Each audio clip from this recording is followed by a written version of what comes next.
The Detroit rain fell like bullets from a leaden sky, each drop exploding against the pavement with the fury of nature's indifference. November had arrived with its customary cruelty, transforming the city's arteries into rivers of murk and memory. The kind of rain that made men question their choices. The kind that washed nothing clean. Alexander Sterling stood beneath the inadequate shelter of his Italian umbrella, watching his Bentley Continental die a slow death in the middle of Woodward Avenue. Steam rose from the hood like the ghost of his evening's ambitions, twisting upward into the downpour before vanishing into nothing. The chauffeur gestured helplessly through the rain-streaked window, mouthing apologies that Alexander could not hear over the drumming of water against metal and stone. 48 years old, $500 million in assets, and utterly powerless against a flooded engine. The irony was not lost on him. Alexander Sterling was a man who believed in absolutes. Money solved problems. Power commanded respect. Emotion was weakness disguised as humanity. He had built Sterling Industries from the ruins of his father's failed construction business, transforming modest debt into an empire of glass and steel that stretched across 3 states. Forbes called him ruthless. The Wall Street Journal called him visionary. His third ex-wife called him a ghost in an expensive suit. She had not been entirely wrong. He checked his Patek Philippe, 743. The dinner meeting with Richard Blackwood was scheduled for 8, a potential partnership worth $200 million, contingent on Alexander's willingness to invest in something called the Detroit Renewal Initiative. Blackwood had been persuasive over the phone, passionate about urban development, about transforming blight into prosperity, about creating legacy. Alexander trusted passion the way he trusted promises, which was to say, not at all, but $200 million had a way of making skepticism negotiable. "Sir," the chauffeur had emerged from the Bentley, rain immediately plastering his uniform to his frame. "The flooding is too deep. The engine's completely submerged. I've called for another vehicle, but with this weather—" Alexander waved him silent. He pulled out his phone, fingers moving with practiced efficiency across the screen. The GPS showed his destination 12 blocks northeast. Blackwood's office in the renovated Fisher Building, where men like them discussed the fate of neighborhoods they would never live in, over scotch they would never finish. He could walk it. 12 blocks. His $4,000 shoes would be ruined, his Tom Ford suit soaked through, but he would arrive. Slightly late, visibly compromised, but present. In business, presence was everything. He had taken perhaps 6 steps when he saw her. A child, 7 years old, maybe 8, standing in the recessed doorway of an abandoned storefront, holding a piece of cardboard above her head like it might shield her from the deluge. Dark hair plastered to her skull. Clothes that had once been pink, now the color of wet concrete. Bare feet on bare pavement. The cardboard sign read, "Need food, not money. Will work." Something in Alexander's chest tightened. An old sensation, unwelcome and immediate. He kept walking. The city was full of unfortunates. Casualties of economies they did not understand. Victims of circumstances they could not control. He donated to charities, attended galas, wrote checks that other people distributed. The system existed for these situations. He was not the system. But 3 steps later, he stopped. The child had moved from her doorway, shuffling through the rain toward a smaller figure huddled against a dumpster. A boy, perhaps 5, shivering violently in a threadbare jacket. The girl pulled something from her pocket, half a bread roll wrapped in plastic. She broke it carefully, giving the larger piece to the boy, keeping the smaller for herself. The gesture was so simple it hurt to witness. Alexander found himself walking back. His shoes were already ruined anyway. "Excuse me." The girl looked up, eyes the color of winter storms, wary but not afraid. She had learned early to measure threats, to calculate which adults were dangerous and which were merely indifferent. "I'm not begging, sir." Her voice was steady, pride wrapped around poverty like armor. "I can work, I can clean, carry things, deliver messages. I just need enough for food." Alexander reached for his wallet, extracted 5 20s, $100. Enough for a week of meals, perhaps longer if she was careful. The girl stared at the money but did not take it. "I don't want charity." She lifted the cardboard sign slightly. "I want to work." Something in those words cut through 40 years of carefully constructed distance. He heard his own voice at 8 years old, standing in a welfare office with his mother, saying almost the same thing. Before success, before Sterling Industries. Before he learned that wanting to work and finding work were entirely different mathematics. "What's your name?" he asked. Emma Riley." "Where are your parents, Emma?" The girl's expression flickered, a micro moment of pain before the armor returned. Mom died, cancer, 6 months ago. Dad left before I was born. I live with my grandmother, but she's sick, in the hospital. The small boy tugged at Emma's sleeve, whispering something. She shook her head, whispered back in a tone that suggested this was an old argument. Who's this? Alexander gestured toward the boy. Danny, his mom's in jail. He stays with us sometimes. And your grandmother? What's wrong with her? Emma's jaw tightened. Heart. She needs surgery, but there's problems with insurance, papers, things I don't understand. She looked directly at Alexander, and in those storm-colored eyes he saw something that should not exist in a 7-year-old. Knowledge of how systems failed, understanding of institutional cruelty. They keep saying she has to wait. Alexander looked at the $100 still in his hand. It was nothing, a rounding error in his daily expenditures. But to this child it represented something else entirely. He extended it again. Take it, not as charity, as payment for showing me something I needed to see. Emma's eyes narrowed. I didn't show you anything. Yes, you did. This time she took the money, folding it carefully before tucking it into a pocket he suspected had holes. Thank you, sir. Alexander, my name is Alexander Sterling. Recognition flickered across her face. Even children in forgotten neighborhoods knew the names of men who shaped their city's skyline. The real estate guy. That's one description. You build fancy buildings where regular people used to live. The accusation was matter of fact, not hostile, simply observed. Alexander felt the words land like small caliber rounds, accurate and unexpected. Sometimes, he admitted, Emma tilted her head, studying him with an intensity that was unnerving. You look lost. My car broke down. I'm trying to get to a meeting. Where? Fisher Building, Blackwood Development Offices. Something changed in Emma's expression. The wariness sharpened into something harder. Fear, recognition. She exchanged a glance with Danny, who had gone very still. Mr. Blackwood. Emma's voice had lost its steadiness. The man who takes kids. Alexander's attention snapped into focus. What do you mean? But Emma had already started backing away, pulling Danny with her. I shouldn't have said anything. We have to go. Wait, Alexander stepped forward. What do you mean he takes kids? Nothing, forget it. She was retreating faster now, moving with the practiced efficiency of someone who knew how to disappear. Emma, if you know something. She stopped, turned. In the rain and the streetlights' yellow wash, she looked simultaneously ancient and impossibly young. My friend Sophie went to his school, the special academy. Her family said it was a great opportunity. Free education, meals, everything. That was 2 months ago. Nobody's seen her since. The rain continued its assault. Traffic hissed past. The city breathed its evening breath of exhaust and ambition. I'll help you, Alexander heard himself say, with your grandmother, with whatever you need. Emma studied him for a long moment. Then she nodded once, sharp and decisive. I can show you a shortcut to the Fisher Building, if you want. It was not a coincidence that she was offering. Alexander understood negotiation in all its forms, and this child had just proposed a trade. Information for assistance. Trust for trust. Lead the way. They walked through streets Alexander had never noticed despite driving past them for decades. Alleys that cut through blocks like forgotten veins. Passages between buildings where the rain could not quite reach. Emma moved with absolute certainty, Danny trailing behind them like a small, silent shadow.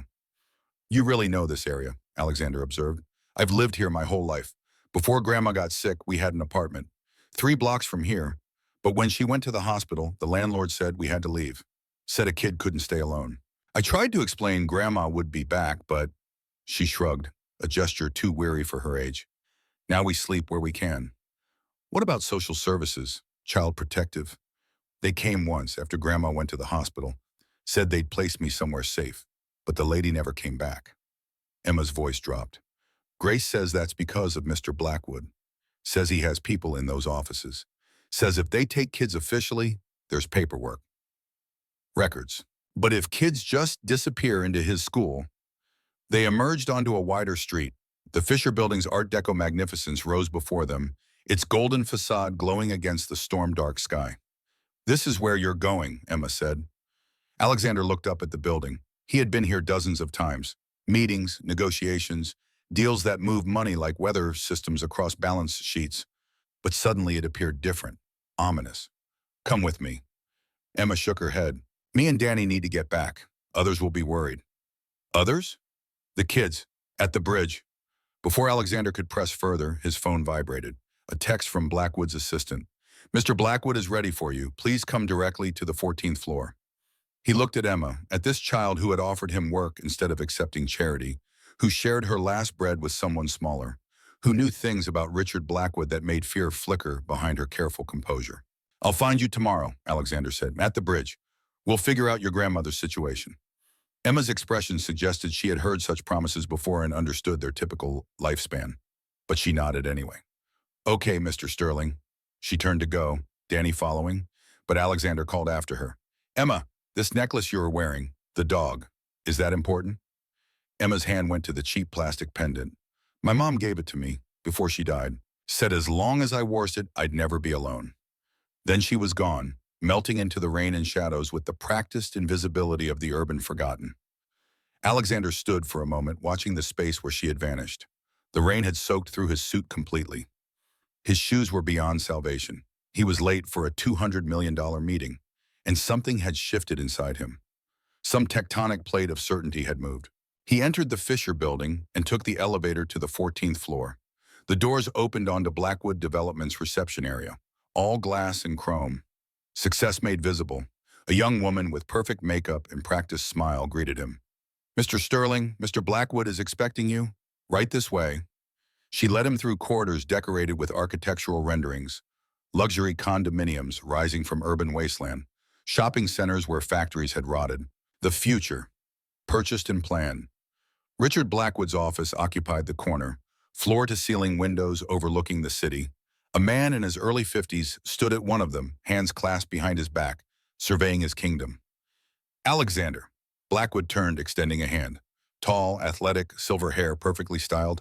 The kind of man who inspired confidence in investors and fear in competitors. I was beginning to worry. Terrible weather out there. Car trouble. Of course. Please, sit. Can I offer you something? Scotch? Coffee? I'm fine. They settled into leather chairs positioned around a glass table that probably cost more than a year's rent in Emma's lost apartment. Blackwood activated a tablet, swiping through presentations. The Detroit Renewal Initiative represents the most ambitious urban development project in the city's history. 120 properties across the East Side Corridor. Complete transformation. Residential, commercial, mixed use. We're talking about a neighborhood renaissance. Alexander watched the images flow past, before and after mock-ups, crumbling buildings replaced by steel and glass, broken streets transformed into tree-lined boulevards. What about current residents? Blackwood's smile never wavered. Fully addressed, we're offering generous relocation packages. And for families with children, we have a special program, Horizon Academy. Private education, room and board, career preparation, completely funded by the Blackwood Foundation. A boarding school, an opportunity. These children come from difficult circumstances. Broken homes, poverty, limited prospects. We're giving them a chance at a better future. Alexander's gaze drifted to the desk behind Blackwood. And there, in a silver frame, was a photograph. Group shot. 20 or more children in matching gray uniforms standing in front of a modern building. A banner behind them read, Horizon Academy for Tomorrow. And in the front row, third from the left, was a face Alexander recognized. Emma Riley. His blood went cold. Mr. Sterling? Blackwood was watching him. Is something wrong? Alexander forced his expression neutral. No, just the school. Tell me more about the school. For the next 40 minutes, Blackwood detailed the renewal initiative with practiced enthusiasm. Financial projections, construction timelines, expected returns. $200 million from Alexander would accelerate the timeline by 18 months, increase profits by 30%. Alexander nodded at appropriate moments, asked questions designed to sound interested, but his mind was calculating a different equation entirely. Emma's photograph, at Blackwood's Academy. Yet she was living under a bridge, which meant she had been there and escaped, or been removed. Or, I'll need some time to review the materials, Alexander said when Blackwood finally paused. Have my people examine the financials. Disappointment flickered across Blackwood's features. Of course, though I should mention, we have other interested parties. The opportunity won't remain available indefinitely. I understand. I'll be in touch soon. They shook hands. Alexander left the office, moving with deliberate calm until he reached the elevator. Only when the doors closed and he was alone did he pull out his phone. He took a photograph of the building directory. Blackwood Development, Suite 1404. Then he opened his contacts and scrolled to a name he had not called in 3 years. Vincent Kane, private investigator, former CIA, the man you hired when you needed to know things that did not want to be known.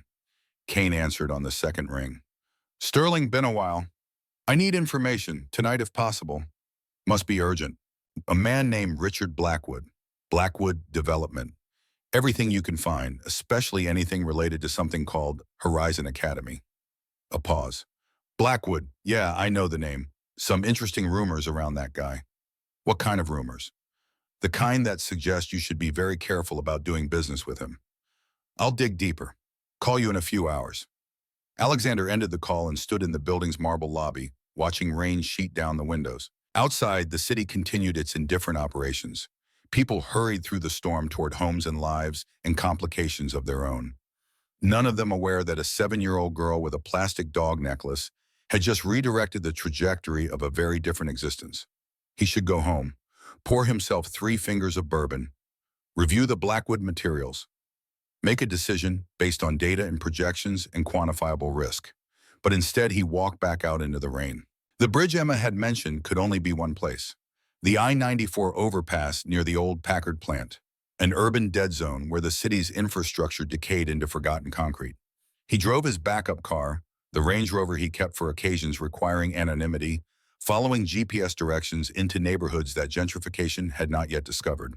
The shelter revealed itself gradually, not visible from the road, but accessible through a chain-link fence gap that led to a space beneath the overpass where weather could not quite reach. Someone had hung tarps to create crude walls. Cardboard boxes served as rooms. A shopping cart held donated blankets. 15 to 20 children, Alexander counted, ages ranging from perhaps 4 to 14. And in the center of this temporary village, organizing and directing with calm authority, was a woman in her late 50s. Gray hair pulled back, nurse's scrubs under a donated coat. She saw Alexander and stepped forward, protective instinct made visible. Can I help you? Her tone suggested she would very much like him to leave. I'm looking for Emma Riley. I met her earlier. I told her I'd help. The woman's eyes narrowed. Help how? Her grandmother, Catherine Riley, heart condition. I want to make sure she gets proper treatment. And you are? Alexander Sterling. Recognition flickered, followed by skepticism. The real estate developer. Yes. The man who works with Richard Blackwood. Alexander's jaw tightened. I was considering a partnership. Past tense. I'm reconsidering. A girl emerged from behind one of the cardboard partitions. Emma. She had changed into dry clothes, mismatched but clean. Her hair was pulled back, revealing the delicate architecture of a face that would be beautiful if it ever got the chance to grow without hunger. Mr. Sterling came. She said it to the older woman, but her eyes were on Alexander. Measuring. Deciding. So I see. The woman extended a hand. Grace Thompson. I run a community center, or I used to before funding dried up. Now I do what I can here. Her grip was firm, calloused, the handshake of someone who had worked with purpose. Emma told me about her grandmother, Alexander said, about children disappearing into Blackwood's academy. I want to understand what's happening. Grace studied him for a long moment. Then she gestured to an overturned crate. Sit. This will take a while. For the next hour, Grace Thompson told Alexander Sterling about the systematic destruction of a neighborhood, how Blackwood Development had begun acquiring properties 3 years ago, how families who refused to sell found themselves facing building violations, utility shutoffs, mysterious fires, how children from these stubborn families began receiving offers to attend Horizon Academy, free education, room and board, career training, an opportunity too good for struggling parents to refuse, how those children never came home. At first, parents were told the program required full immersion, Grace explained. No visits for the first 3 months to prevent homesickness. After 3 months, they were told the children had been transferred to advanced facilities. Different states, better opportunities, addresses that turned out to be vacant lots or office buildings. How many children? Alexander asked. I've documented 67 cases, but I suspect there are more. And the families? Most sold their properties and left Detroit, chasing the promises of where their children supposedly were. A few kept fighting. Those families, Grace's expression hardened. Accidents, sudden illnesses, house fires, nothing provable, everything convenient. Like Catherine Riley, Grace nodded. Catherine refused to let Emma go to the academy, said it didn't feel right. Week later, she had a stroke, sudden, unexpected. She was healthy before that. Emma had been listening silently, sitting cross-legged on a blanket. Now she spoke. I went to visit Grandma at Detroit Memorial Hospital today, but they said she was transferred. Nobody would tell me where. Alexander pulled out his phone, made a call. His assistant answered immediately despite the late hour. I need information on a patient transfer from Detroit Memorial. Catherine Riley, find out where she was moved and why. I'll wait. While they waited, Alexander watched the children in this makeshift shelter. Some were sleeping, others sat in small groups, sharing food, telling stories, creating normalcy from circumstance. And he thought about Emma's cardboard sign, need food, not money, will work. These were not victims waiting for rescue. They were survivors navigating systems designed to grind them into statistics. His phone buzzed. The assistant's voice was confused. Sir, I found the transfer. Catherine Riley was moved to Meadowbrook Care Facility in Canton Township, but that's odd. Meadowbrook is owned by a subsidiary of Blackwood Medical Holdings. Alexander's blood went cold. Send me the address. Now, he stood. I'm going to see Catherine. Emma, you're coming with me. Emma was on her feet instantly. Grace started to protest, then seemed to read something in Alexander's expression. Bring her back safe. I will. The drive to Canton Township took 40 minutes.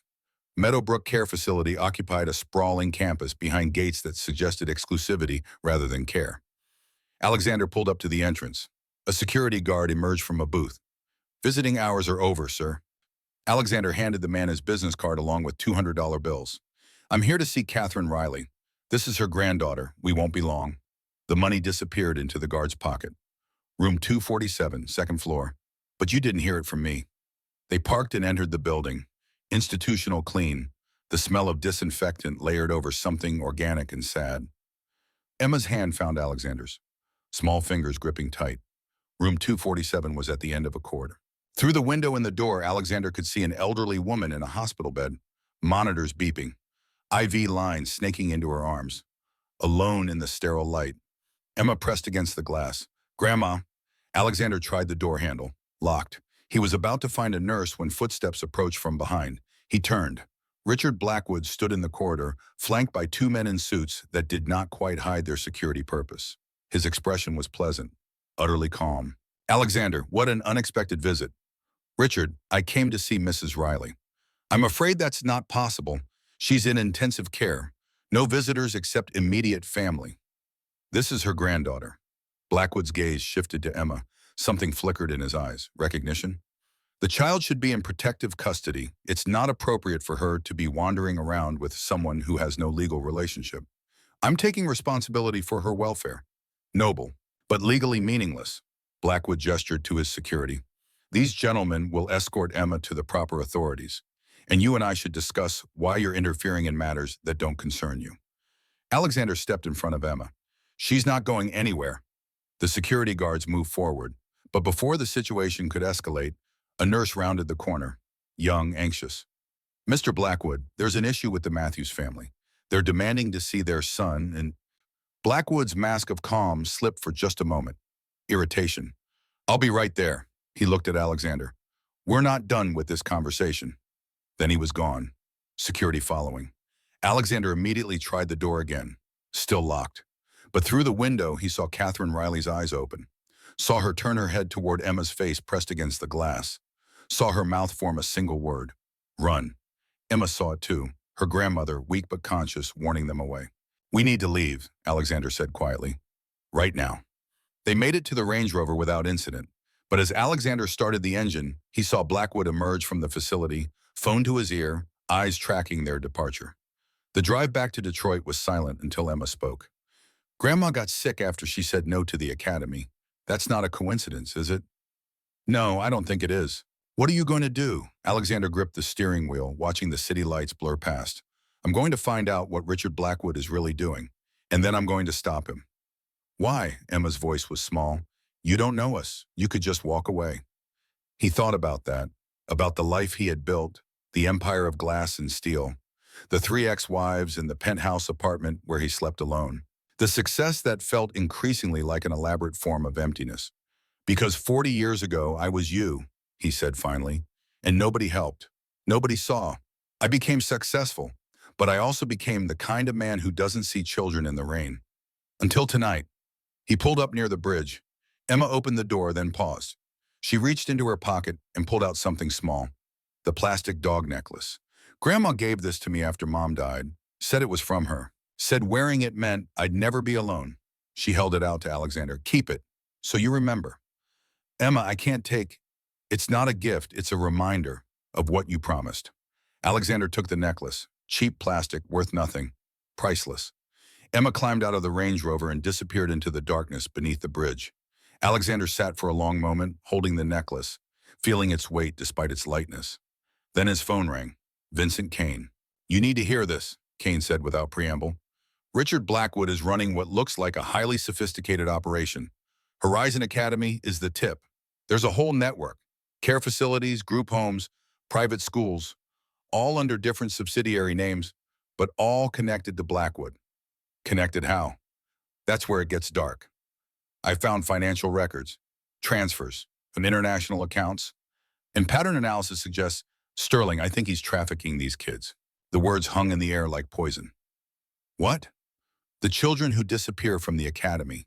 I cross-referenced missing persons reports, family testimonies, 87 kids in 2 years. None returned. But there are financial transactions that correspond. Payments from overseas accounts. Eastern Europe, Middle East. Amounts ranging from 50,000 to $500,000. Alexander felt bile rise in his throat. He's selling them. That's my working theory. And the genius is how he does it. He targets families in financial distress, offers this amazing opportunity, gets legal guardianship transferred through his connections in social services. Then the kids just disappear into the system. By the time families realize something's wrong, the trail is cold. Catherine Riley refused to let Emma go, so Blackwood made sure Catherine couldn't refuse. Exactly. And Sterling, there's more. Guess who was an investor in one of Blackwood's earlier projects? Cold dread settled in Alexander's stomach. Tell me it wasn't me. Boston, 5 years ago, urban renewal project. You put in 15 million, made back 22. I don't remember. You wouldn't, it was one of dozens. But that project displaced 200 families, and it involved another one of Blackwood's academies. 20 kids went in, 5 came out. The rest, Kane's voice was grim.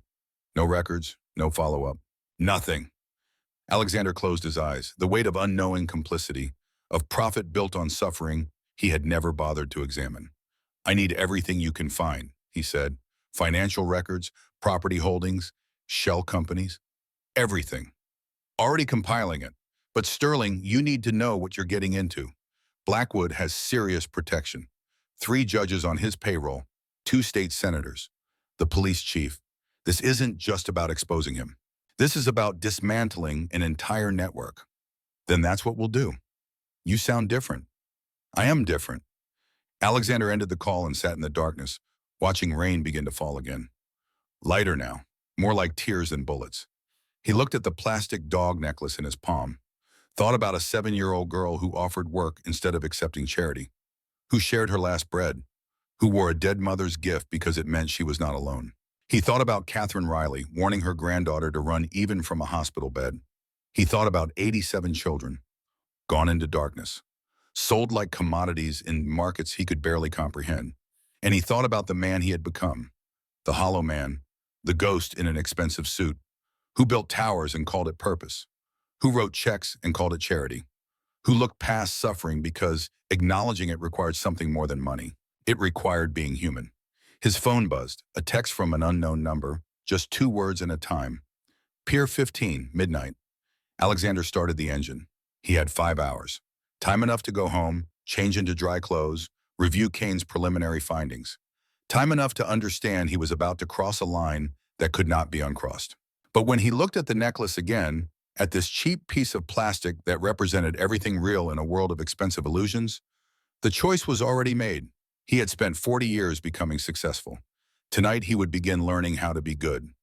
Pier 15 existed in the forgotten margins of Detroit's waterfront.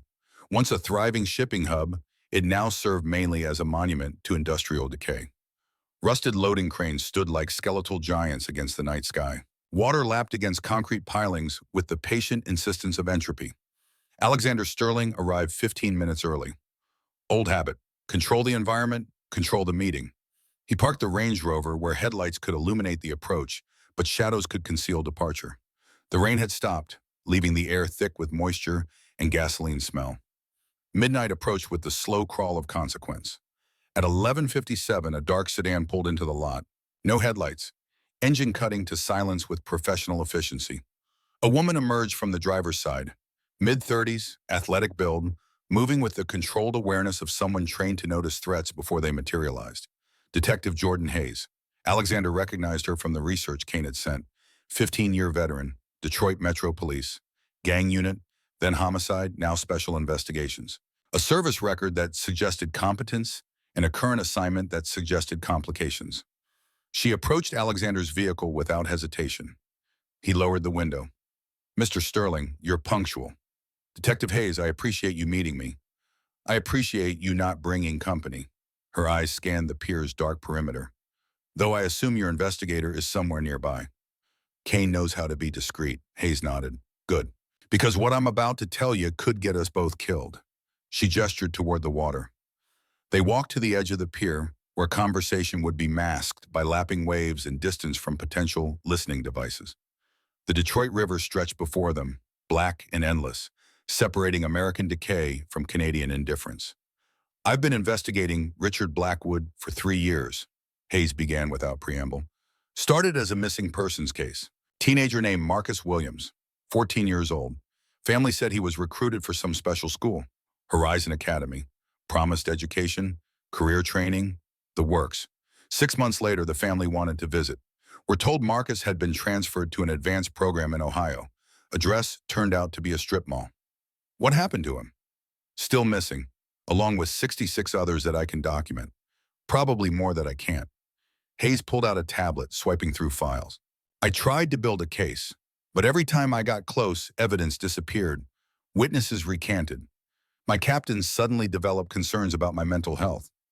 "Blackwood owns your captain." "Blackwood owns a lot of people, judges, politicians, bureaucrats. He's built an infrastructure of corruption that's almost beautiful in its completeness." She handed Alexander the tablet. "This is everything I have. Financial trails, property records, testimonies. It's not enough for prosecution, but it's enough to understand the scope."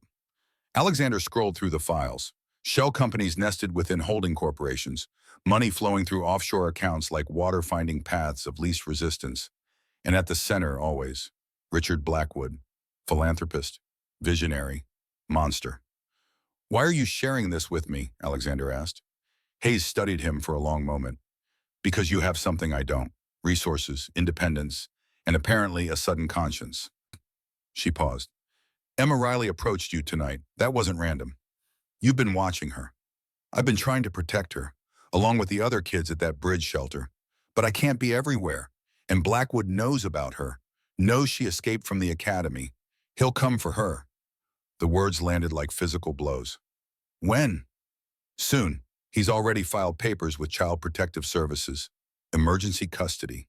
Claims Emma is a danger to herself. Neglected minor without adequate supervision. By law, they have to act within 48 hours. 48 hours. Alexander felt time compressing around him. "What can we do?" "You can file for emergency guardianship. You have resources, clean record, sudden interest in the child's welfare.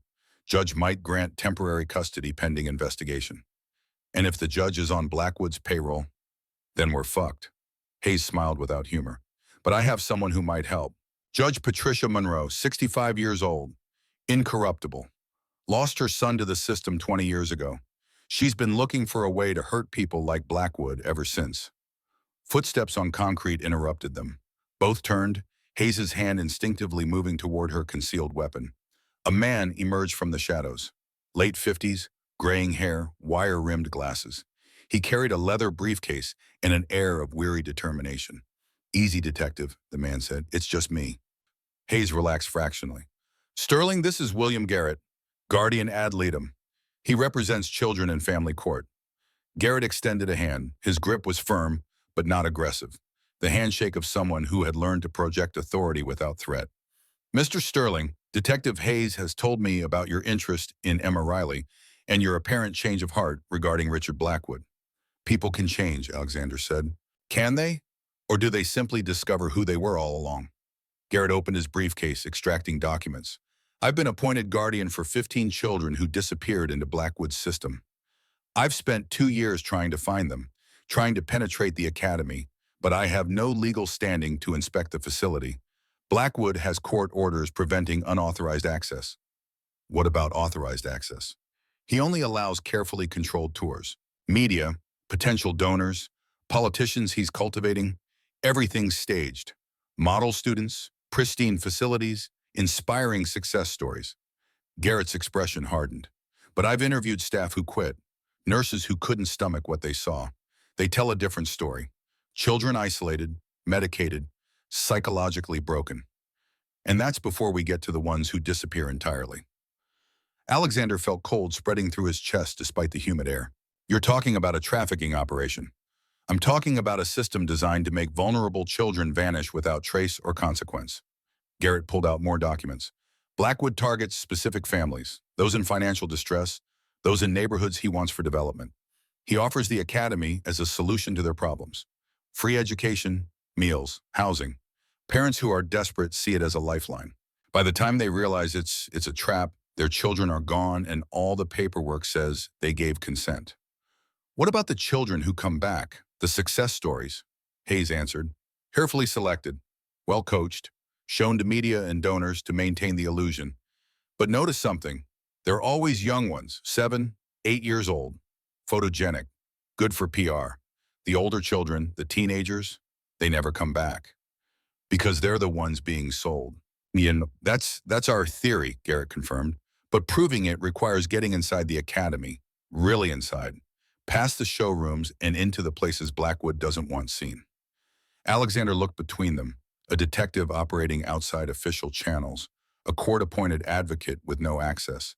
They had information but no power, motivation but no mechanism. What do you need from me? He asked. Money, Hayes said bluntly. Blackwood fights with lawyers and bribes. We need both to counter him. More than money, Garrett added. We need someone he'll let close, a potential investor, someone he wants to impress. He looked directly at Alexander. Someone like you. Understanding crystallized. You want me to pretend I'm still interested in his development project, get invited to tour the academy. While wearing recording devices, Hayes confirmed, get us video evidence of what's really happening there. Document the children being held, the conditions. Anything that contradicts the official narrative. That's entrapment. No, Garrett corrected, that's investigation. You're a private citizen documenting potential fraud in a business arrangement. Perfectly legal. And if you happen to observe child welfare violations, well, any citizen has the duty to report those. Alexander walked to the edge of the pier, looking out at the black water. In the distance, Canada's lights twinkled with foreign promise. He thought about Emma, about Catherine Riley in a locked hospital room, about 87 children transformed into commodities. He thought about the man he had been 48 hours ago. That man would have walked away, called it someone else's problem, written a check to assuage conscience and returned to the comfortable numbness of success. But that man had died somewhere in the rain, drowned in the eyes of a 7-year-old girl who needed food, not money, who wanted work, not charity. I'll do it, Alexander said, whatever you need. Hayes and Garrett exchanged glances. Something passed between them. Relief, hope, or just the grim satisfaction of finding an unexpected ally in a long war. First step is filing for emergency guardianship, Garrett said. I'll prepare the paperwork tonight. We'll need a hearing within 48 hours. Judge Monroe can expedite it. What about Blackwood? He'll fight this. Let him, Hayes replied. Every move he makes, every lawyer he deploys creates a paper trail, and we'll be documenting all of it. They talked for another 20 minutes. Logistics, legal strategies, contingency plans. Alexander absorbed it all with the same focus he applied to business negotiations. But this was different. The stakes were measured in lives, not dollars. In children, not quarterly returns. As the meeting concluded, Hayes touched Alexander's arm. One more thing. Be careful who you trust. Blackwood has people everywhere. Your assistant, your driver, your business partners. Anyone could be feeding him information. I understand. Do you? Her eyes were hard. 3 people who got close to Blackwood died in the last 18 months. Car accident, home invasion, sudden heart attack. Nothing provable. Everything convenient. The warning hung in the salt air between them. After Hayes and Garrett departed, Alexander remained at the pier. He pulled out his phone, scrolling through contacts until he found a name he had not called in 2 years. Natalie Harper answered on the 3rd ring, voice thick with sleep, or perhaps pretending to be. Alex, it's 1 in the morning. I need to talk. Can you meet me? A pause. About what? About Richard Blackwood, about what you know, about what you're not telling me. Another pause, longer. I told you to stay away from him. I can't do that. He heard her breathing, calculating. Then a sigh that sounded like surrender. 24-hour diner on Michigan Avenue. I'll be there in 30 minutes. The diner was exactly what its description promised. Fluorescent bright, eternally open, serving coffee and regret to insomniacs and shift workers. Alexander arrived first, choosing a booth in the back where conversations could hide in plain sight. Natalie appeared precisely 30 minutes later. She looked different than she had at his penthouse, less polished. Hair pulled back, minimal makeup, wearing jeans and a sweater instead of designer everything. More human, more real. She slid into the booth across from him. A waitress approached, was waved away, departed with the practiced indifference of someone who had seen every configuration of human drama. You look terrible, Natalie observed. It's been a long night. And you decided to make it longer by calling me. She studied his face. You're going after him, aren't you? After Blackwood. I'm trying to protect a child. Emma Riley. Natalie's expression flickered. The girl who escaped from Horizon. Alexander felt ice crystallize in his veins. How do you know her name? Because I've been watching Blackwood for 2 years, Alex. I know everything he does. She leaned forward, and I know he's planning to grab her within the next 48 hours, before you or anyone else can interfere. Why are you telling me this? Natalie looked away. Out the window where Detroit's night painted itself in streetlight and shadow. When she spoke again, her voice was different, stripped of performance. 10 years ago, I had a daughter, Sophie. My ex-husband took her during our divorce, used his connections, his lawyers, made me look unstable, unfit. I lost custody completely. Then Sophie disappeared into one of Blackwood's facilities. Not Horizon, an earlier version. Same system, different name. Alexander's breath caught. Natalie, I searched for 3 years, spent every dollar I had, called every favor I was owed. Nothing. Sophie was just gone, erased from every database. And I was powerless to stop it because I had agreed to the placement, signed documents saying it was best for her. The system used my desperation against me. I'm sorry. Don't be. Be useful. She reached into her purse, pulled out a USB drive, slid it across the table. Everything I've collected, financial records, communications, internal emails from Blackwood's organization. It's not enough to prosecute, but it's enough to understand how deep this goes. Alexander took the drive. Why give this to me?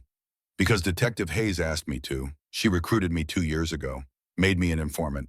I got a job with Blackwood, worked my way up to director of marketing, all while feeding information to Hayes. Natalie's smile was bitter.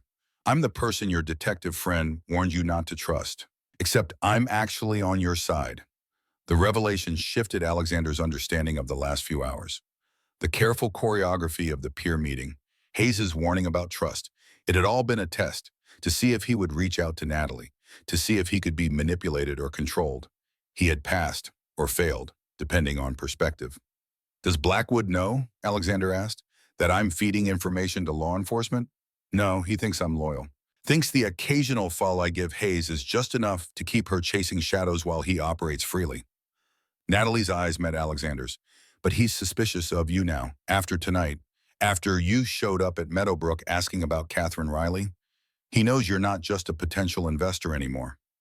Good, let him know I'm coming. That's arrogance talking. You don't understand what he's capable of. Then help me understand. For the next hour, Natalie detailed the infrastructure of Richard Blackwood's empire, not the public face of urban development and philanthropic education. The hidden architecture, the shell companies that move money, the doctors who signed falsified medical reports, the social workers who expedited custody transfers, the lawyers who made evidence disappear. And beneath it all, the children, categorized by age, appearance, health, assigned values, move through facilities like inventory. Some returned to maintain the illusion. Others disappeared into markets where documentation did not matter and money spoke every language. He calls them placements, Natalie said, voice hollow, like they're going to good homes, better opportunities. But I've seen the financial records. 50,000 for a healthy child under 10, 200,000 for teenagers with specific characteristics. It's a business, cold, efficient, monstrous. Alexander felt rage building, pure and clarifying. We're going to destroy him. You can't destroy someone who owns the system. Then we'll burn the system down. Natalie studied him with something like wonder. You really have changed. The Alex Sterling I knew 2 years ago would never say something that reckless. 2 years ago, I was a different person. No. She shook her head. You were the same person. Just asleep. Now you're awake. There's a difference. The waitress returned with coffee neither of them had ordered. They accepted it anyway, wrapping hands around warm ceramic, anchoring themselves to something tangible while discussing incomprehensible evil. The guardianship hearing, Natalie said eventually. It's scheduled for 10 a.m. tomorrow. Judge Monroe presiding. Blackwood doesn't know she's the one assigned to the case yet. When he finds out, he'll try to get her recused. Can he? He can try, but Monroe is careful. She's been waiting for a case like this, a chance to hurt someone like him. Natalie paused. Emma will have to testify. Are you prepared for that? Alexander thought about the 7-year-old girl with storm-colored eyes and a plastic dog necklace. Is anyone prepared to ask a child to relive trauma? No, but it's necessary. Her testimony might be the only thing that saves her. They parted as dawn began staining the eastern sky. Natalie disappeared into her car with a final warning. Watch your back. Blackwood's next move will be to discredit you. Dig up everything ugly in your past. Make you look unstable, dangerous, unfit to be near children. There's plenty to dig up. I know. I helped compile the file. She smiled sadly. I'm sorry about that. It was my job. But you're giving me warning now. That's something. After she drove away, Alexander sat in the Range Rover watching sunrise transform Detroit from Shadow City to struggling metropolis. He felt exhausted beyond measure, and more alive than he had in decades. His phone buzzed. Text from Kane. Found something. Call me. What do you have? Alexander asked when Kane answered. Financial link between Blackwood and your company. 5 years ago. Boston Development Project. You invested $15 million through Sterling Holdings. Made back $22 million. Project displaced 200 families. Alexander's stomach dropped. I don't remember that. You wouldn't. It was one of dozens. Handled by your CFO, Standard Urban Renewal. But Kane's voice hardened. That project also involved one of Blackwood's academies, Valley View Educational Center. 20 kids went in, 5 came out, the rest vanished into his network. Jesus Christ. It gets worse.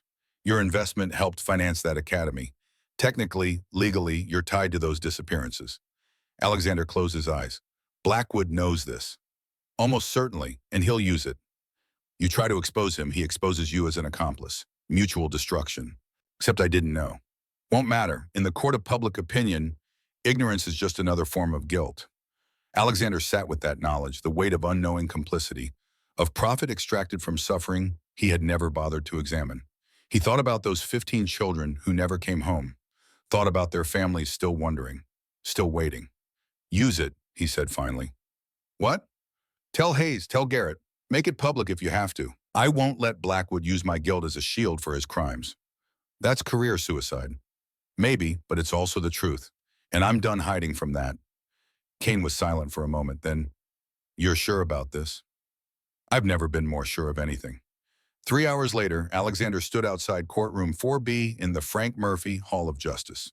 William Garrett waited beside him, briefcase in hand, expression neutral. Emma sat on a bench nearby, wearing clothes Grace Thompson had found for her, clean but mismatched. A child dressed for court by people who loved her but had nothing. She looked very small. Are you ready? Garrett asked her gently. Emma nodded. She was holding the plastic dog necklace.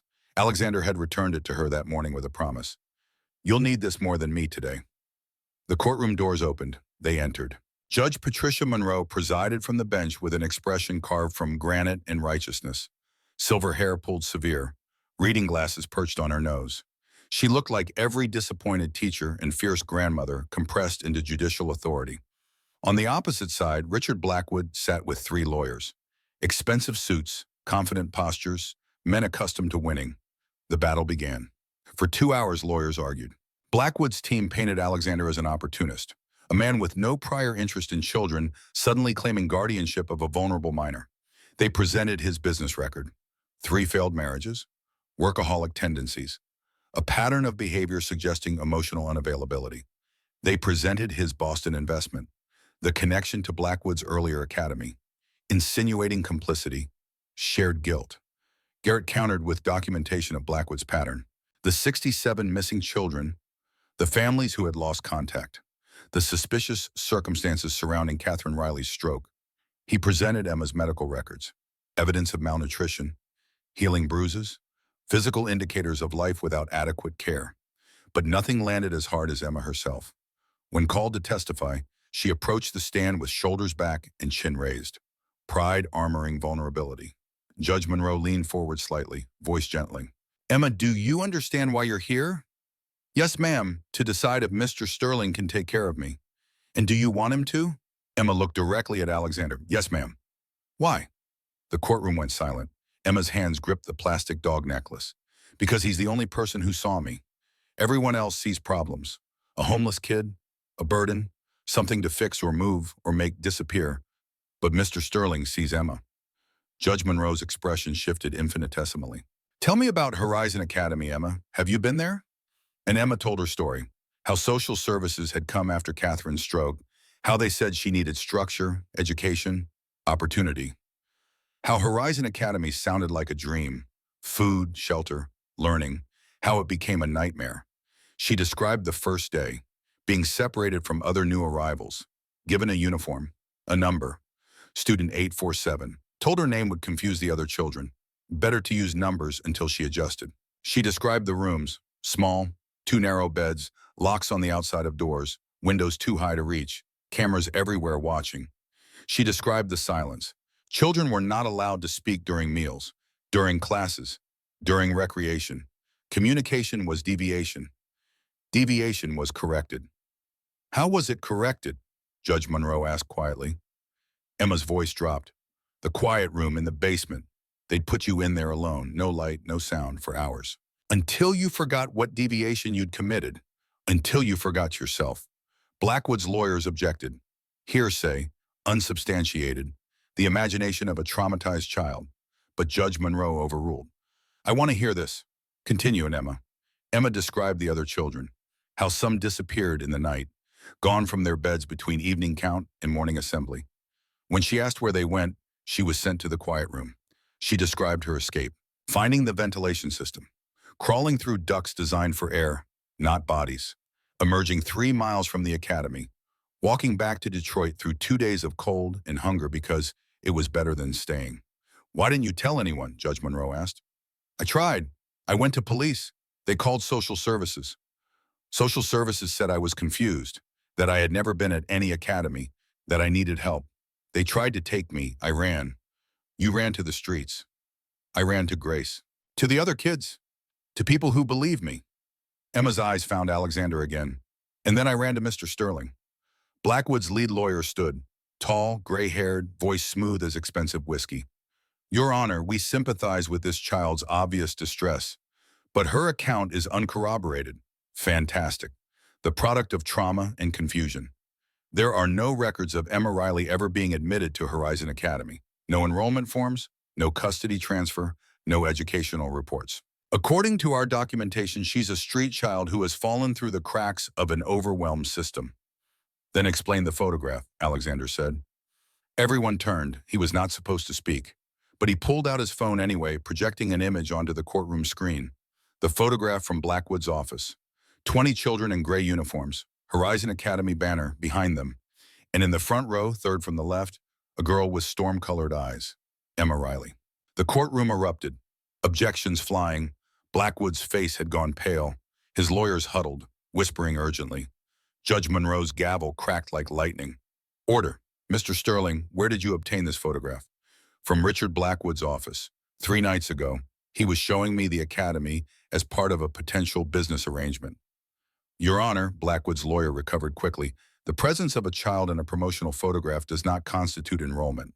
Many children visit the academy, tour the facilities. This proves nothing. But the damage was done. Doubt had entered the room like oxygen, feeding questions that demanded answers. Judge Monroe studied the photograph, studied Emma, studied Blackwood, whose expression had hardened into stone. I'm granting temporary emergency guardianship to Alexander Sterling for a period of 30 days. During that time, I'm ordering a full investigation of Horizon Academy by Child Protective Services and the State Department of Education. All enrollment records will be audited, all facilities inspected, and Emma Riley will remain under Mr. Sterling's protection pending resolution of these questions. The gavel fell. Alexander felt something in his chest release. Relief, terror, the weight of a child's life suddenly dependent on his competence. Outside the courtroom, Blackwood approached. His lawyers had dispersed. It was just the two of them in the marble corridor. You've made a terrible mistake, Sterling. I've made several. I'm correcting them. You have no idea what you're interfering with. The money involved, the people protected by this operation.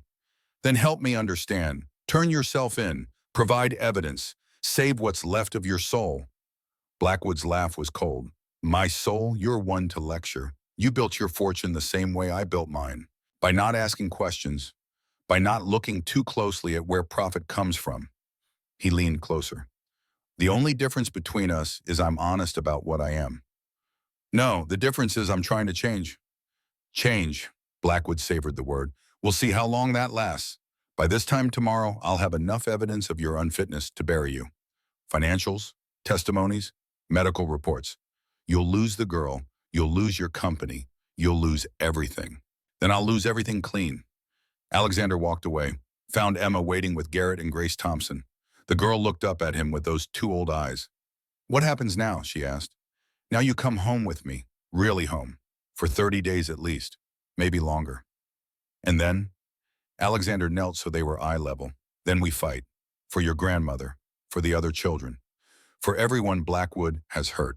We fight until we win or until we can't fight anymore. Emma considered this. Then she held out her hand, not for shaking, for holding. Alexander took it, small fingers wrapping around his, trusting him with a weight he was not sure he could carry. But he would try.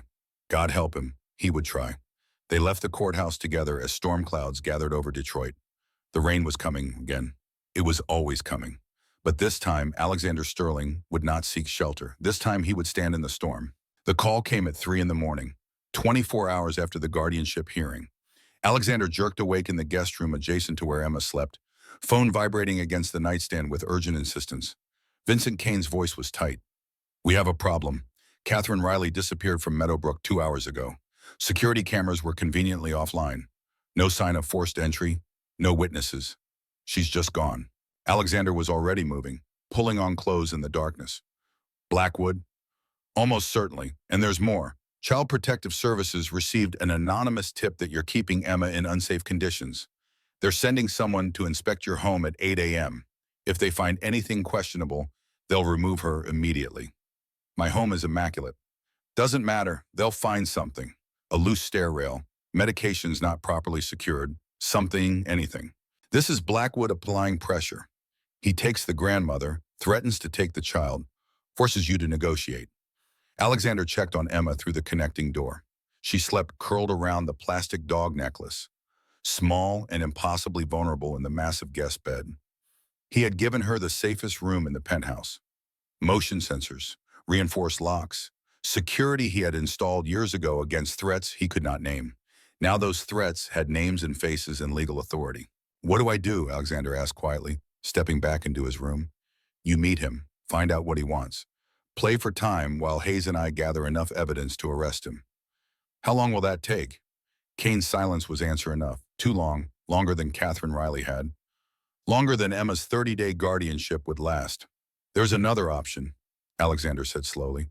I go to him, not as someone being pressured, as a potential partner, interested investor.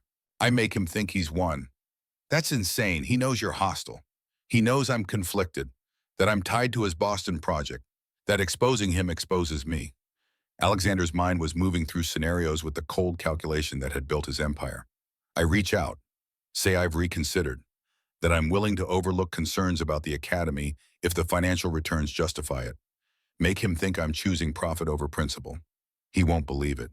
He'll want to believe it because it confirms his worldview that everyone has a price, everyone can be bought. Alexander walked to the window, looking out at Detroit's pre-dawn darkness. And while he's showing me around, proving how legitimate everything is, I document the reality. You're talking about wearing a wire into a facility run by someone who's already made people disappear. Yes, Kane exhaled slowly. Detective Hayes won't authorize this. Too dangerous. I'm not asking permission. I'm asking for equipment and backup. Another pause. Then, I'll make the arrangements. But Sterling, if this goes wrong, if Blackwood suspects anything, you won't leave that academy alive. Then I'll have to be convincing. After hanging up, Alexander stood in the darkness for a long time. Through the connecting door, he could hear Emma's breathing, soft and steady, the sound of a child who felt safe for perhaps the first time in months. He would not let Blackwood take that from her. At 7 a.m., Alexander called Richard Blackwood's private number. The phone rang 4 times before connecting. Sterling? Blackwood's voice was smooth despite the early hour. This is unexpected. We need to talk about the academy, about our potential partnership. I thought you made your position clear at the courthouse. I made an emotional decision. I've had time to reconsider. Alexander kept his voice level, businesslike. The girl has a grandmother. Social services can handle her case. I have no obligation to be involved. And walking away from $200 million over sentimentality is bad business. Silence. Blackwood was calculating, weighing sincerity against suspicion. What changed your mind? He asked finally. Your lawyers did their homework. They found my Boston connection. Made it clear that if I push too hard, I go down with you. Mutually assured destruction.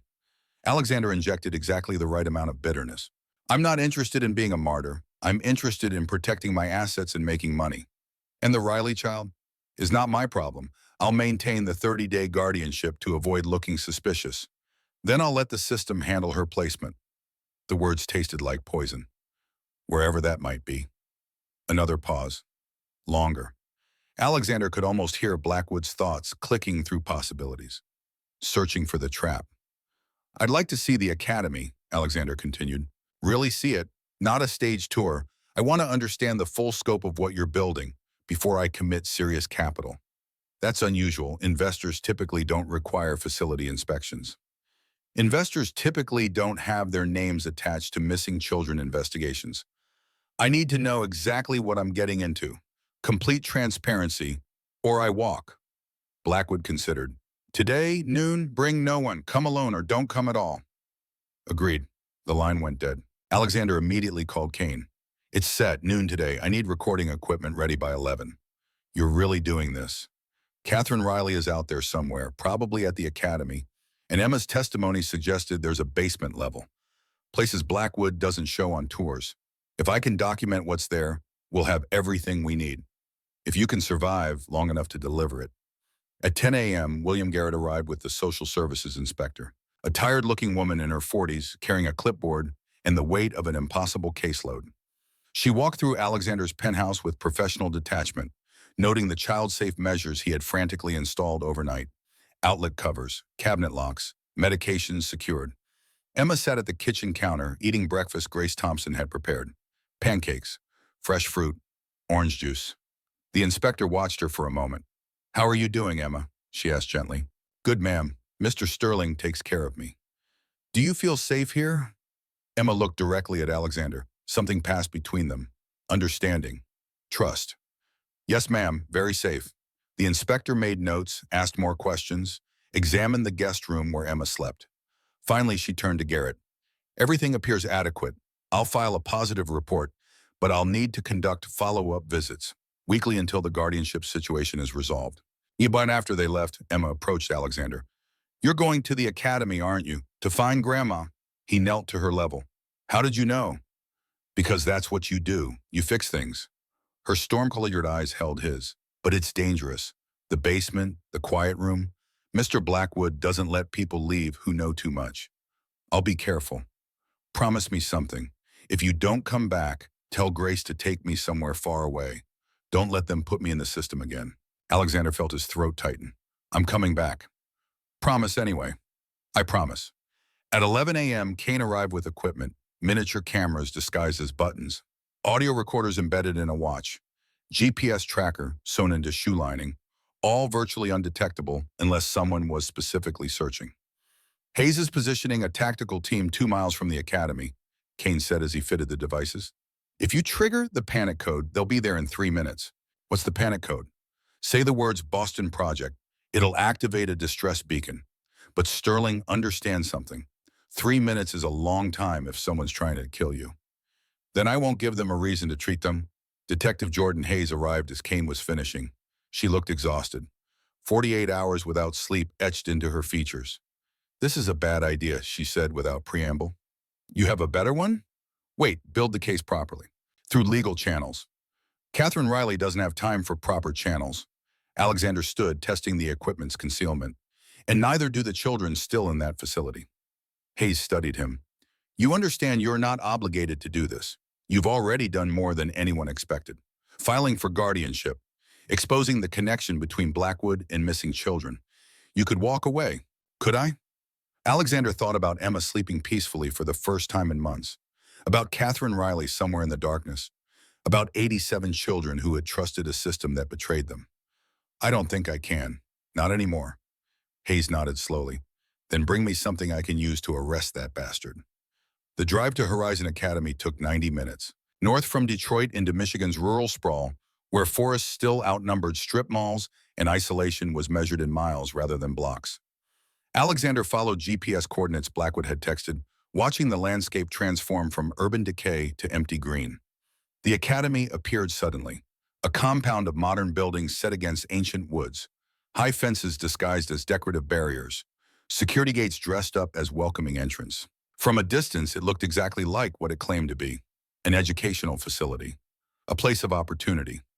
But Alexander saw it differently now, saw the cameras positioned every 20 feet, the absence of visible play areas, the windows placed too high for children to look out, architecture designed for control, masked as contemporary design. Richard Blackwood waited at the entrance, alone as promised, dressed casually, khakis and a polo shirt, the uniform of accessible authority. Alexander, punctual as always. They shook hands.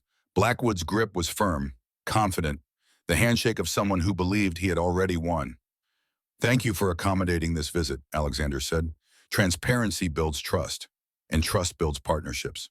Blackwood gestured toward the main building. Come, let me show you what we've built here.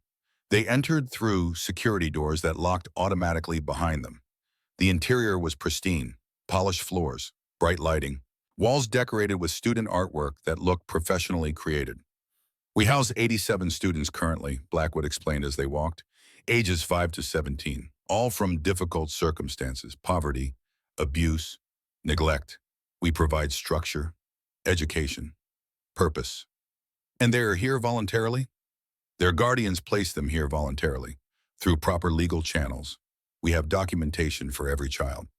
They passed classrooms where children sat in perfect rows, silent, focused on tablets. Not one looked up as Blackwood and Alexander walked by. Not one showed curiosity about visitors. Alexander's recording devices captured everything. The unnatural quiet, the rigid postures, the way teachers watch students with expressions better suited to guards than educators. Your students are very well behaved, Alexander observed. Discipline creates opportunity. These children come from chaos. We teach them order. Blackwood stopped at a window overlooking a courtyard, empty despite pleasant weather.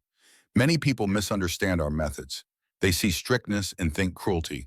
But structure is kindness. It's giving these children tools to succeed in a world that demands conformity. What about the children who don't conform? Something flickered in Blackwood's expression. Everyone conforms eventually.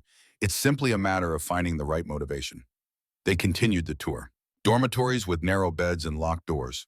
A cafeteria where meals were eaten in silence. A library full of books no child was reading. Everything designed to present normalcy while enforcing control. Alexander played his role, asked about CASO, educational outcomes, return on investment, all the questions a potential investor would ask, all while his hidden cameras documented the performance.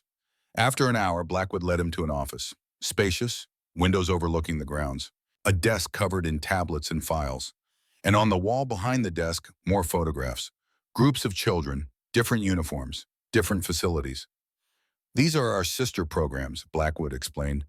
Valley View in Boston, Riverside in Cleveland, Meadowview in Cincinnati. We operate a network.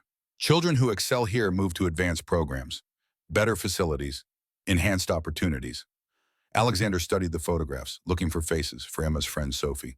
For any of the 67 missing children Hayes was tracking, but the pictures were too small, too distant.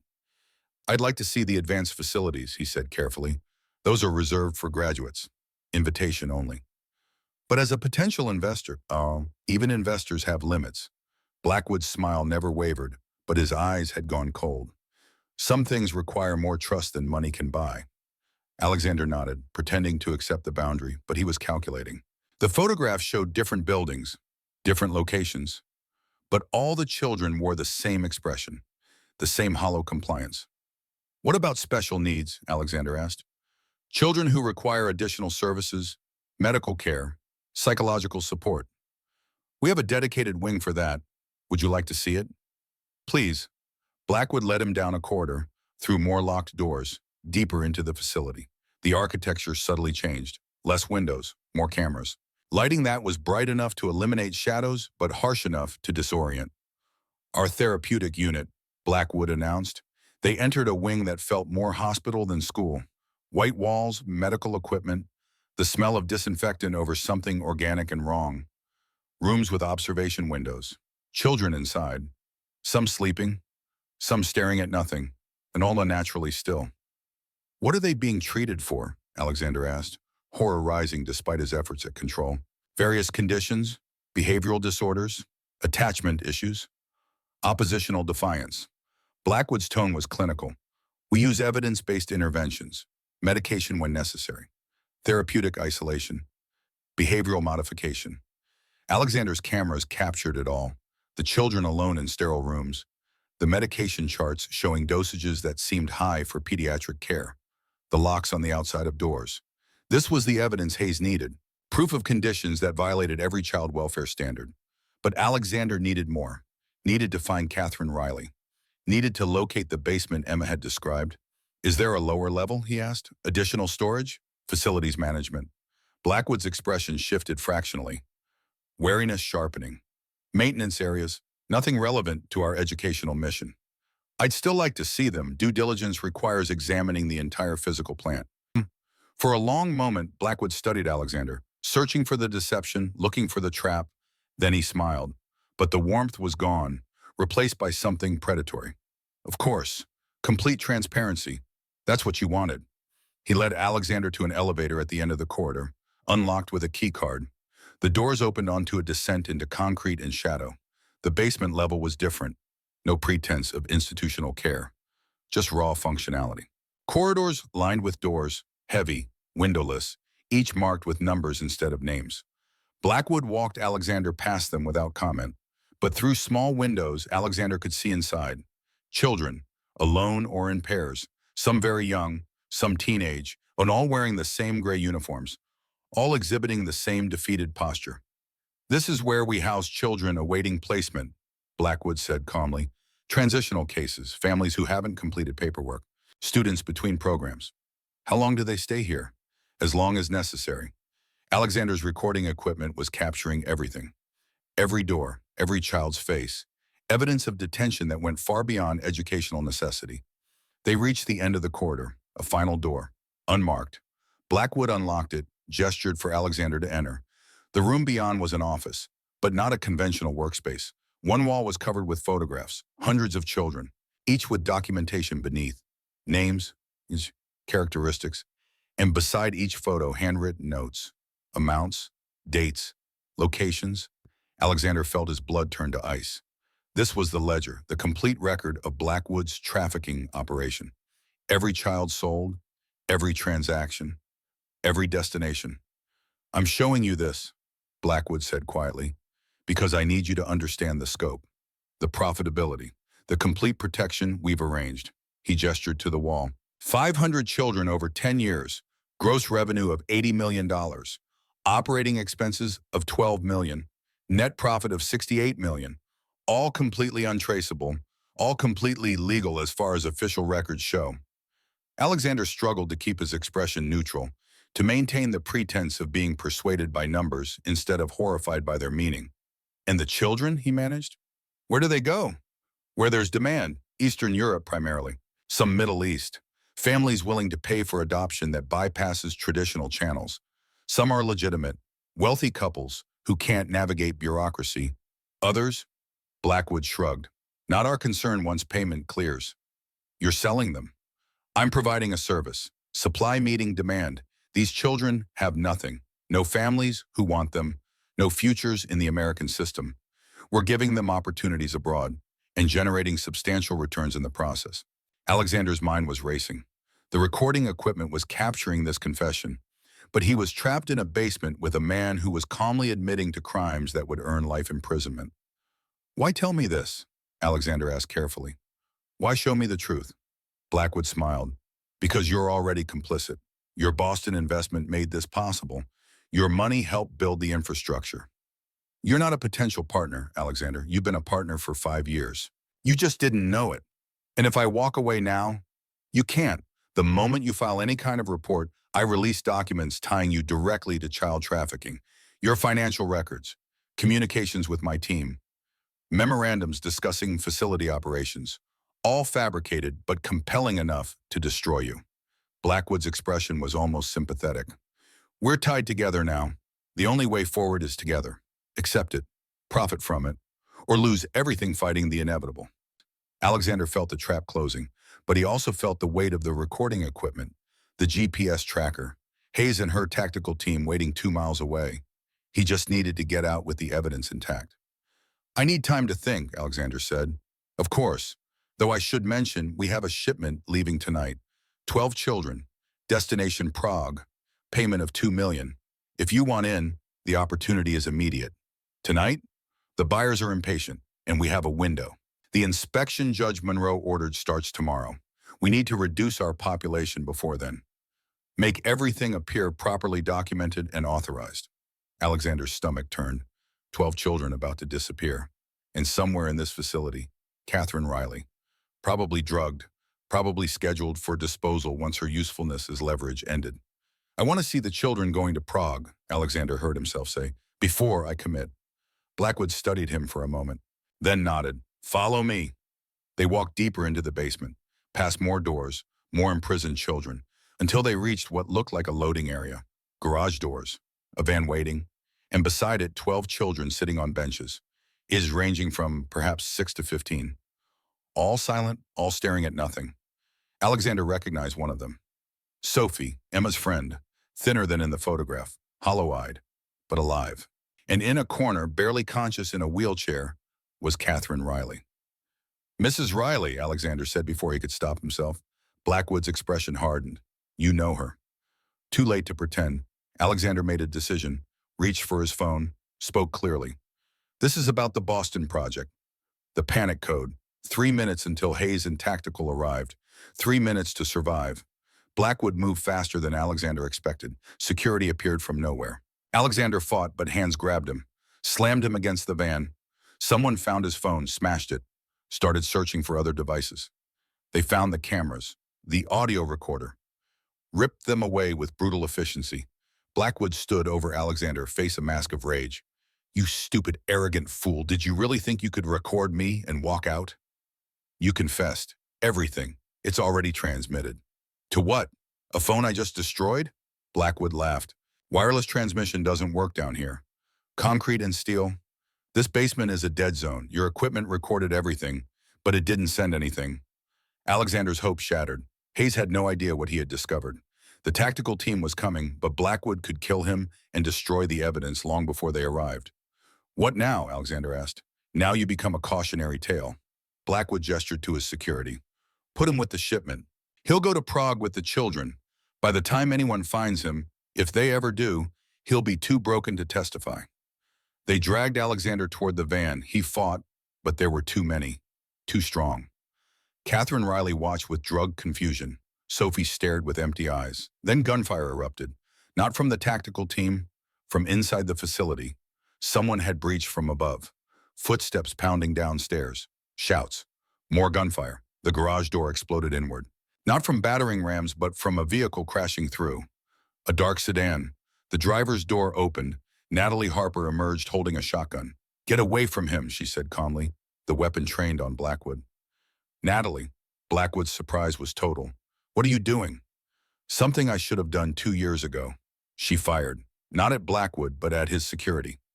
Buckshot tore through the man closest to Alexander. He went down screaming. The others scattered for cover. Alexander lunged for the wheelchair, shoving Catherine Riley toward the van. "Get the children in! Now!"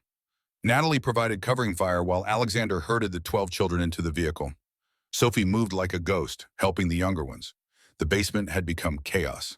Security returning fire, alarms shrieking. Then Hayes and Tactical crashed in. Professional. Overwhelming.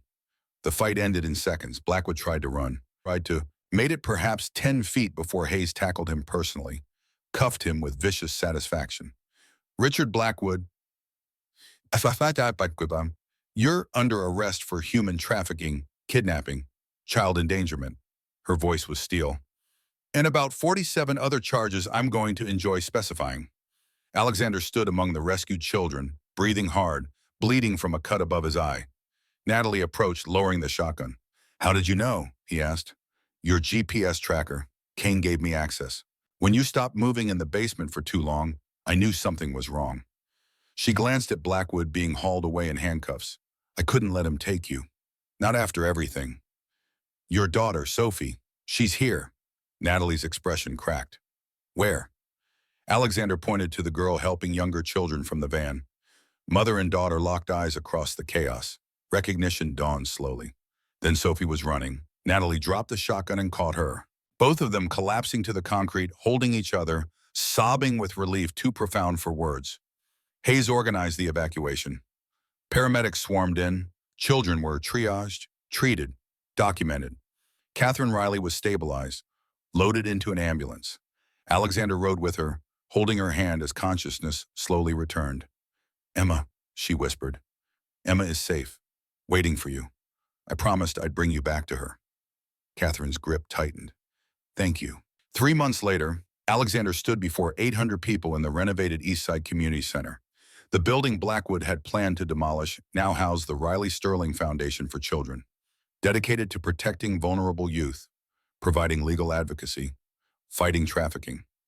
Emma sat in the front row beside Catherine, who had recovered fully from her ordeal. Beside them, Natalie and Sophie, a family reunited through darkness and determination. Detective Hayes stood near the back in dress uniform. She had been promoted to captain, given authority to establish a dedicated anti-trafficking unit. William Garrett had joined as civilian counsel. Vincent Kane lurked near the exits, still most comfortable in shadows. But he was there, part of something larger than any single investigation. Alexander approached the microphone. He had prepared remarks, statistics about the foundation's work, plans for expansion. Professional and appropriate, he set the notes aside. "A year ago, I was a different person, successful by every measure except the ones that matter. I had built an empire on indifference, made millions without ever asking where the profit came from. I was hollow, empty, a ghost in an expensive suit." He looked at Emma. She smiled, holding the plastic dog necklace she still wore. "Then I met a 7-year-old girl in the rain. She didn't ask me for charity. She asked me for work, for dignity, for the chance to earn instead of beg. That simple request changed everything, because it reminded me who I used to be before success made me forget. This foundation is dedicated to Emma and the 87 children we rescued from Richard Blackwood's network, but it's also dedicated to the hundreds of thousands of children still at risk, still invisible, still waiting for someone to see them as people instead of problems. We can't save everyone, but we can save someone. And if enough of us choose to save someone, eventually we save everyone." The applause was thunderous, but Alexander barely heard it. He was watching Emma stand up, walk to the stage, take his hand. "Mr. Sterling saved me," she said into the microphone, voice clear and strong. "But really, I think I saved him, because he had everything except a reason to use it well, and I gave him that reason." She looked up at him, storm-colored eyes that had seen too much but still held hope.